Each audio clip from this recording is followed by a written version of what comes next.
నమస్కారం ప్రజలారా. Will BJP form government in Telangana? తెలంగాణలో బీజేపీ ప్రభుత్వాన్ని స్థాపించగలదా? దీని గురించి ఒక పర్ఫెక్ట్ అనలైజ్ చేద్దాం.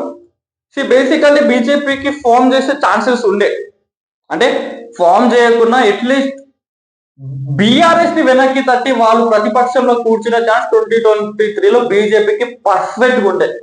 కానీ ఏం చేసింది బీజేపీ అంటే, నేను కొంతమంది నా బీజేపీ సోదరులు ఉన్నారు, ఇవెంతో వీఆర్ అపోజిట్, పార్టీ పరంగా మాకు సిద్ధాంతాల పరంగా ఆపోజిట్ అయినా మేము కలుస్తుంటాం, బయట అన్నీ చేస్తుంటాం.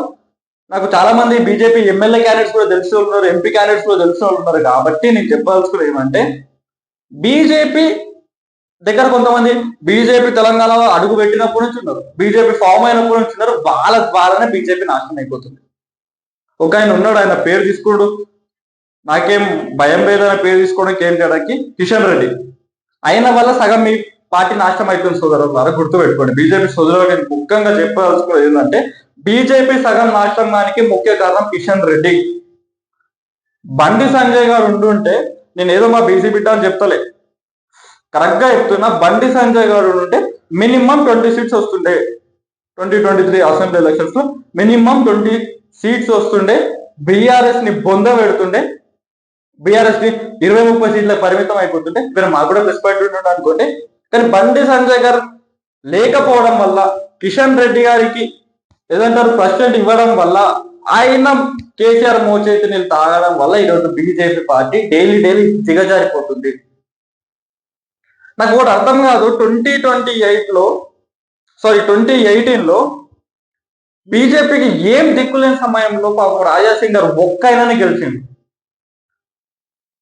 ఎవరి గెలవలేని టైంలో కూడా ఆయన ఒక్కైనా గెలిస్తే ఆయనకి ఎందుకు పక్కన పెడితే నాకు అర్థం కాదు. ఒక బీసీ బిడ్డ ఈరోజు తెలంగాణలో బీజేపీకి గుర్తింపు వచ్చిందంటే రాజాసింగ్ వల్ల. ఎవరు ఒప్పుకున్నా ఒప్పుకోకపోయినా రాజాసింగ్ వల్ల తెలంగాణలో బీజేపీకి గుర్తింపు వచ్చింది. మరి ఆయనకి ఎందుకు పక్కన పెడుతుంది నాకైతే ఇప్పటికీ అర్థం కాదు. ఓకే, అది మీ పార్టీ మ్యాటర్ పక్కన పెట్టేస్తే, ఫ్యూచర్ లో బీజేపీ తెలంగాణలో గవర్నమెంట్ ఫామ్ చేయడం చాలా చాలా చాలా కష్టం. ఎందుకంటే కిషన్ రెడ్డి ఫేస్ చూసి ప్రజలు ఓటేయరు, బండి సంజయ్ ఫేస్ చూసి ప్రజలు ఓటేయరు. అంటే ఒక ఐడియల్ ఫేస్ లేదు.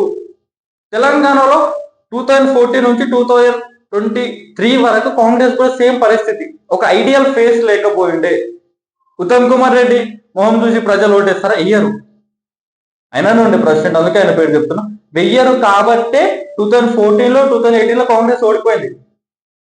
బీఆర్ఎస్ ఐడియల్ ఫేస్ ఎవరంటే కేసీఆర్. కేసీఆర్ కి ఒక ఐడియల్ ఫేస్ ఉంది, కేసీఆర్ కి ప్రజలు నమ్ముతారు, ఓటేసారు. ఉత్తమ్ కుమార్ రెడ్డికి నమ్మకపోతుంటే ఓటేయలేరు. తర్వాత రేవంత్ రెడ్డికి ఒక ఐడియల్ ఫేస్ ఉంది, ప్రజలు రేవంత్ రెడ్డిని నమ్ముతారు, కాబట్టి 2023లో గెలిచారు. కానీ బీజేపీలో అలాంటి ఐడియల్ ఫేస్ ఎవరు లేదు. బీజేపీకి అసెంబ్లీ ఎలక్షన్స్ లో మీరు ఓట్ అస్సలు ఎక్స్పెక్ట్ కూడా చేయకండి ప్రజల నుంచి, ఎందుకంటే మీ దగ్గర ఎవరిని కూడా ప్రజలు నమ్మరు, మీకు ఓట్ వేయరు. పార్లమెంట్ ఎలక్షన్స్ లో వేస్తారు, ఎందుకంటే పీపుల్ బిలీవ్ నరేంద్ర మోడీ మోహన్ చూసి వీళ్ళంతా గెలిచిర్రు. మీరు ఒకవేళ మంచిగా అబ్జర్వ్ చేసి ఉంటే 2020 కన్నా ముందు దాని టైం నుంచి బై ఎలక్షన్స్ స్టార్ట్ అయినప్పటి నుంచి బీజేపీ కొన్ని గెలిచింది. అవి కాకుండా 2019లో అన్ని నరేంద్ర మోడీ మొహం చూసి ఓట్లు పడ్డాయి. ఆడ దగ్గర ఒక 20 కాన్స్టిట్యున్సీస్లలో 22 కాన్స్టిట్యున్సీస్లలో బీజేపీ లీడ్లకు వచ్చింటే, కానీ అసెంబ్లీ ఎలక్షన్స్ కి వచ్చేసరికి మీరు చూసారు ఏమైందో. మళ్ళీ 2022 మళ్ళీ సంవత్సరం కింద మాటనే. సో అట్లా తెలంగాణలో ఒక ఐడియల్ ఫిగర్ లేదు. బీజేపీలో ఐడియల్ ఫిగర్ ఉండుంటే రాజాసింగ్ ఉండేటోడు, ఆయననే మీరు దేగట్లేదు అది. కానీ రాజాసింగ్ గారు వేరే పార్టీలో కూడా ఆయన ఇది చేయలేరు. సో 2029లో 2028లో బీజేపీ గవర్నమెంట్ ఫామ్ చేయాలంటే ఒకటే ఒక ఆప్షన్ ఉంది. ఫస్ట్ ఆఫ్ ఆల్ కిషన్ రెడ్డిని తీసి పక్కన తోపాలి. ఎందుకంటే కిషన్ రెడ్డి ఉన్న రోజు బీజేపీ బాగుపడే సోదరులారా, మీకు ఎవరైనా హైకమాండ్ తో ఉంటే బీజేపీ వాళ్ళు చెప్పండి వాళ్ళకి, ఆయన ఉన్న రోజు బీజేపీ బాగుపడేది తెలంగాణలో. ఆయన తీసేసి మోడీ ఫిగర్ ఉంది కాబట్టి, మోడీ అప్పటి వరకు కూడా ఇదే ఫిగర్ ఇదే మెయింటైన్ చేసి ఉంటే, పబ్లిక్ లో ఇదే హోప్ ఉండుంటే, అప్పటికి మోడీ ఏదైనా ఒక హోప్ ని క్రియేట్ చేస్తే తప్ప బీజేపీ గవర్నమెంట్ ఫామ్ కాదు, అట్లీస్ట్ అపోజిషన్ లో కూడా రాదు. అర్థమవుతుందా మీకు?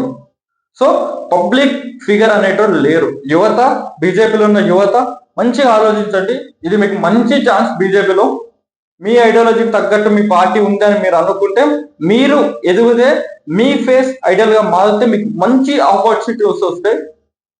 సో బేసిక్ గా చెప్తున్నది ఏంటంటే ప్రజలను అభివృద్ధి చేయాలనే ఆలోచనతో బీజేపీ యువత మీరు ముందుకు వెళ్తే మీకు ఒక మంచి ఆపర్చునిటీ వస్తుంది. ఏదో సీఎం పిఎం అయిపోతారని చెప్తలేదు, కానీ మంచి ఆపర్చునిటీ వస్తుంది.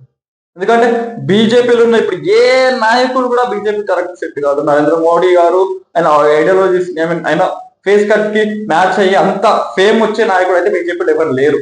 అంత చుట్టూ మ్యాచ్. మెయిన్ గా కిషన్ రెడ్డి, బండి సంజయ్ గారు కొంచెం బెటర్, రఘునందన్ రావు గారు కొంచెం బెటర్, రాజసింగ్ గారు అయితే సూపర్. అంటే బీజేపీ పరంగా నేను చెప్తున్నా. కానీ 200% వాళ్ళైతే గవర్నమెంట్ ఫామ్ చేయాలి. ఈ ఫేస్ కట్స్ కొత్త ఫేస్ కట్స్ కూడా వాళ్ళకి రావు. సో కొత్త యువత మీరు రాజకీయాల్లోకి వస్తే బీజేపీలోకి వెళ్ళా కాంగ్రెస్లోకి వెళ్ళా యువతకే ఇప్పుడు ఫ్యూచర్ లో మంచి ప్లస్ పాయింట్ ఉంది. కాబట్టి I'm hoping that will happen in 2020.